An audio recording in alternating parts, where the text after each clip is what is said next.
This trade right here on Euro AUD made me just over $6,000 last week. And in this video, I'm not only going to be breaking down this trade, but I'm also going to be walking through the full strategy rule set that allows me to consistently capitalize on trades just like this one.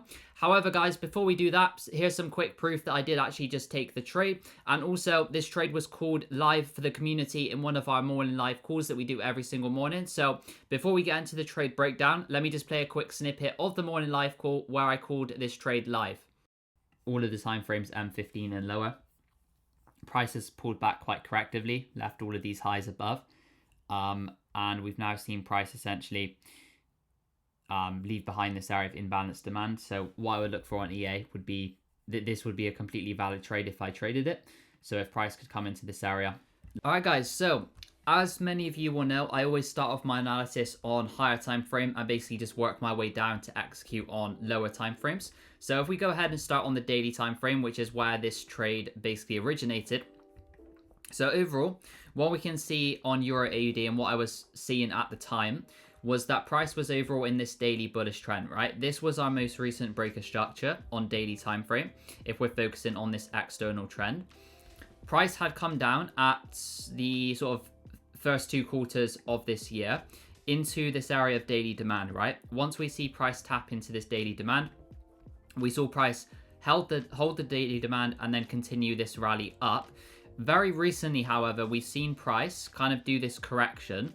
However, how I was currently viewing this, as instead of viewing this as a change of character for lower prices, because of the overall bullish context and the bullish market that we were in, I was more so seeing this as just a grab of some previous lows for price to continue up into these previous highs. Now, obviously, this hasn't happened yet, so going forward, that's kind of what I'm anticipating. Whether that happens or not, you know, it doesn't really matter because we can react to price going forward. But essentially, what I would do here, first of all, before we go over to lower time frames, is just mark on some of the current structure, right? So very clearly you can see that once this daily demand was tapped, price went from printing this kind of bearish market structure, creating lower lows and lower highs. But once it came into this demand, and this was the first indication that price wanted to shift back bullish, was that we had a change of character and price created a higher high. Obviously this change of character would have happened before on the lower time frames. Back down here, so there was a nice buying opportunity that back down here as well as when price kind of took out these previous lows. But what we want to focus on for the sake of this trade, and basically what made me look for this trade in the first place, was the fact that after price has created this bullish structure, right, we saw it start to retrace, took out some previous daily lows, and you can see price moved up and pushed away from those previous lows. Now if we go over to the hourly chart, what we can basically see here is that once those daily lows were taken out, and this was the first buying opportunity that there was when we had this initial hourly change of character. Price came back down, it holds the low, then starts to break bullish and create some more bullish structure. So in particular, you guys can see price created a higher high just here. Once again, retraced. This was another nice buying opportunity that a few of the community members managed to capitalize on. We then had, once again, more breaks of structure here. I won't mark them all on because that's quite boring for you guys to watch. We've had most recently, and the most recent breaker structure was this one, where we had this retracement into hourly demand. Price creates a breaker structure once again just here. So ideally what I was looking for here was a retracement into the current bullish leg between the low and the high. However, we didn't quite get that. What we had instead was price come back down, wick out the previous higher low, is still holding this hourly demand, however. So once again, one of the mistakes I see a lot of people making when it comes to this kind of price action style of trading, whether you want to call it SMC, ICT, whatever, it's just really a name for it. The mistake I see a lot of people making, right, is that they would say that this was a change of character for more downside. But personally, because price action is overall still bullish and we're in this bullish market, instead of viewing this as a change of character, I would just personally view this as a sweep of previous lows for higher prices, given that we haven't really seen price tap into anything that's significant to the left, that's likely to cause a complete reversal, right? It hasn't really swept any major liquidity, and it hasn't tapped into a clear area of supply. So the chances are that this is just a retracement for price to eventually continue higher, right? So notice once price swept this previous low, this is essentially what made me look for the trade in the first place. And as always, my entry confirmation is on the M5 time frame. So once I saw this, right, price grabbed that higher time frame low, tapped back into demand, and then notice how I think this was in New York session on Wednesday, price was printing lower lows and lower highs. Once it swept that low, we had this impulsive change of character. Notice all of the volume coming in here. We had this huge imbalance being created by price. This is a very good indication that the change of character is likely to play out, as opposed to, for example, if it was just like, you know, very slow corrective, then gives a change of character. 9 times out of 10, that's just going to be a sweep for lower prices. But when you see something like this and this impulsive nature of price, it's very likely to lead to a bigger move to the upside. Now, even though I get my entry on the M5 time frame, in this particular case, the M15 time frame was slightly cleaner in terms of identifying an entry region. So what I basically identified was this 15-minute demand right here. And at this point in time, the trade was already valid for me. So I had my limit set on this area of demand like so, with stops just below. My thought process here was that if price does come below this demand, then, you know, I don't really want to be in the trade because it's invalidated. Price has created a new low, therefore it's probably going to continue lower.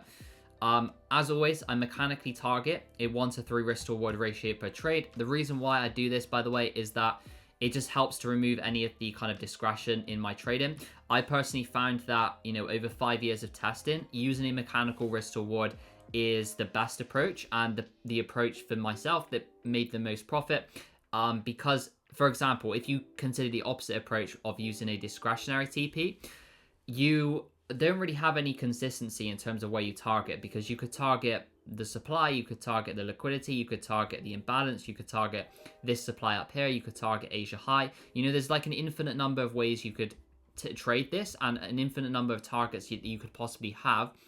But when you have a mechanical risk reward like this, it just helps to keep your results nice and consistent. You know that you're going to do the same thing on every single trade, so there's no confusion. You also basically remove the potential for greed to creep in, because if you have this mechanical TP rule, right, you can't say that, you know, once price comes to here, I'm going to take profit, and then change your mind and say, oh no, I think price is going to come up here, so I'm just going to move the take profit, which you would often do with a discretionary TP rule. So I would highly recommend this approach to anybody that hasn't tried it before, just using the mechanical 1 to 3 risk to reward. 1 to 3 was just the optimal risk to reward that I personally found through collecting loads of data on different risk to rewards. So yeah, basically once I set this limit, it didn't look originally like price was going to come back down to the level, but I kept the limit once I saw price essentially come back down.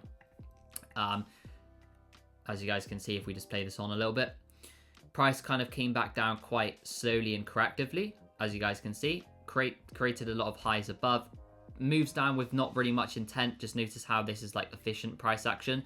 And also what I was liking about this trade was that we had some very clear liquidity being built above this area of demand, and this was also just a very clear demand zone that created a lot of volume. So even if the trade was wrong and price did something like this, right, and continued lower, I knew that there was still a high likelihood that price would react to this level based on all of the confluences we just discussed. Change of character, very clear imbalanced demand, swept previous lows to the left, liquidity above it, also Asia low above it. So there was numerous confluences to take this, and I knew that there was a high probability that price ended up reacting to this level. As it comes back down towards it, you can also see price building some equal lows above this area. Price taps into this level, quite impulsive, so originally I was thinking this trade is probably going to be a loss, to be honest, because we had this quite impulsive move down into it. But then price held the area and basically went over to the upside, hit TP within around 2 hours. So overall, this was a very clean trade. Obviously, I could have held it for a bit longer, but like I said, I prefer just to do that mechanical TP approach rather than allow any unnecessary discretion to creep in to my trading.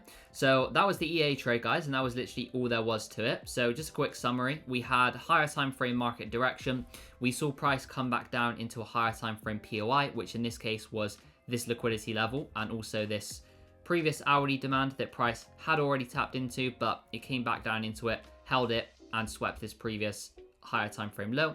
We had our M5 change of character plus an area of imbalanced demand, and we had some liquidity built above that demand, which price then retraced into, and that was literally all there was to the trade. And of course, we targeted a mechanical 1 to 3 risk to reward, and I risked on this account. So I took this trade on a challenge and also on my live accounts.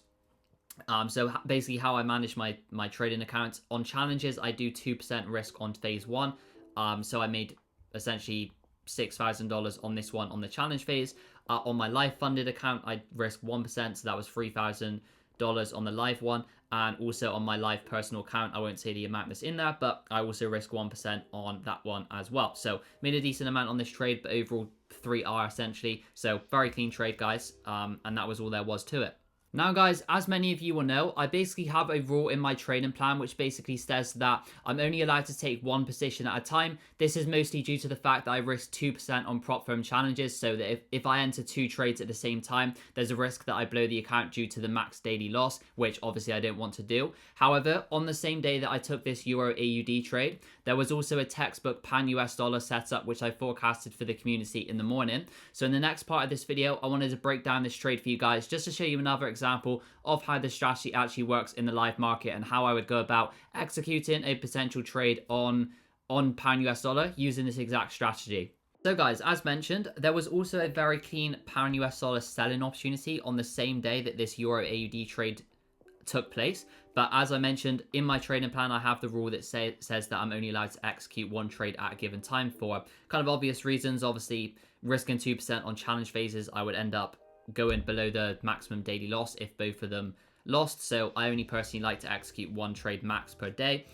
Also for psychological reasons, right? I think that most people, if they take one loss, myself included, you're not really capable anymore of making logical and rational decisions. So I only end up taking one. If I take one loss for the day, I'm out of the market. Also, that goes for that's the same thing for a win. If you take one win for the day, I think if you're going to execute another trade, a lot of the times it's just going to be due to kind of greed and this sense of euphoria that you feel after winning the trade. You know, you think you're like some sort of god in the markets and you can't lose, so you execute another trade, and 9 times out of 10 it's just going to lose. So that's why I only enter one trade per day. But this trade was very clean nevertheless, so let's go ahead and break it down.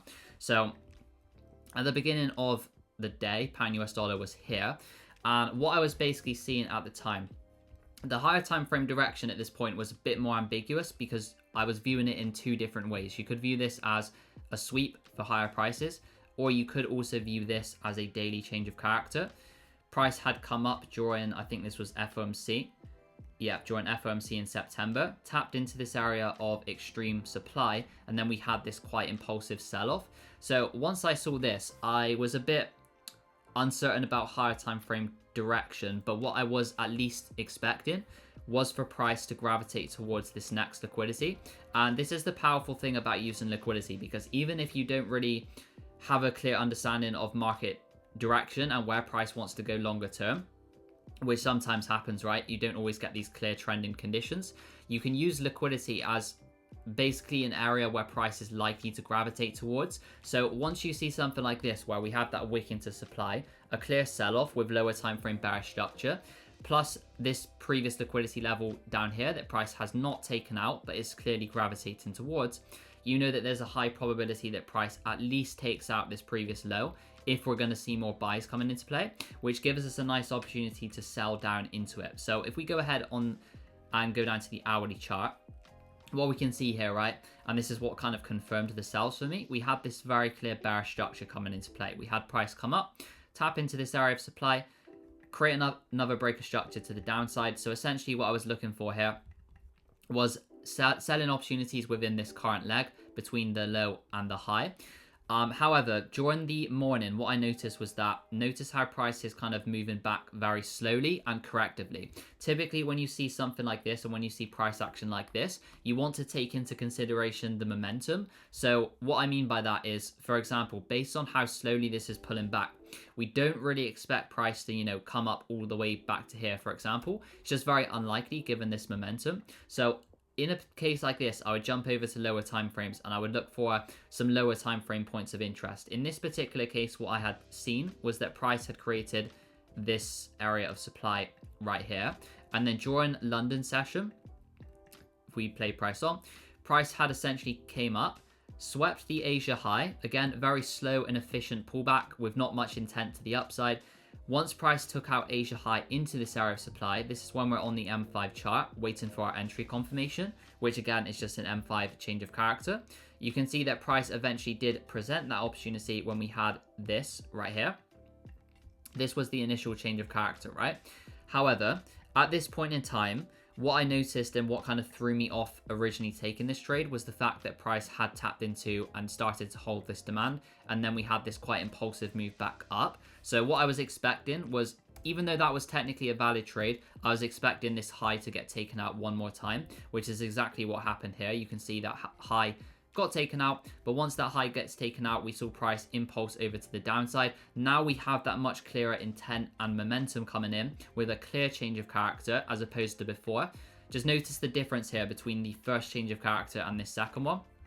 First one came down very kind of slowly with not much intent. This one grabbed some previous highs, huge sell-off with a lot of volume coming into the market. So in my personal experience, this is the one which is more likely to lead to a trend reversal when you have that clear intent like this. And then in terms of the actual entry confirmation, I identified this whole area of supply. If you jump onto the M15 chart as well, you can see that this whole area, we refine it a little bit, was an M15 area of supply as well. What I've personally found is that if you have an M15 supply like this, it's more likely to hold than the M5 ones. That's kind of logical, I hope, for most people. So the trade would have looked something like this if I wasn't already in the EA trade. It would have been execute on this area of supply. A few of the guys inside VIP did actually take this trade as well. And then as always, just a mechanical 1 to 3, which in this case aligns very nicely with this previous low, which given this overall bearish market, we were expecting to get taken out anyway. And then this was a very quick trade. Price tapped in and essentially just continued to sell off. And as before as well, obviously you could have held this, but my approach is mechanical 1 to 3 always. This could have easily just reversed on us at a 1 to 3. Obviously, every single trade you take, this isn't going to happen. Price isn't just going to melt through TP. Sometimes you're just going to have TP hit and then price is going to reverse. So it's best to think about trading in terms of what happens over a sample rather than what happens on individual trades. So in this case, even though it did run past TP, I'm happy that, I would have closed here rather than, holding and potentially risking that 3% that we just made for, an extra couple of percent here and there. So that was the pound US dollar trade, guys. As I said, I didn't personally take this one because I was already in the Euro AUD trade, but nevertheless, it was a great example of how the strategy works in the live market. So guys, in this video, I broke down exactly how I made $6,000 trading Euro AUD and how this trade was called live during our daily live morning calls in the community. If you want to partake in these daily live calls, I'll leave a link to that in the description below as well. I also send all of my trade entries in there. We do live backtesting every weekend, and I also do daily market forecasts as well as there's also a community where the guys kind of discuss trades together as well. So if you're interested in that, link is in the description. If you want to see more trade examples of this strategy, I recently backtested gold over a whole year's worth of price action. So if you haven't seen that, I would recommend watching this playlist next where I backtest gold. But yeah, guys, if you enjoyed this video, make sure to like and subscribe, and I will catch you in the next one.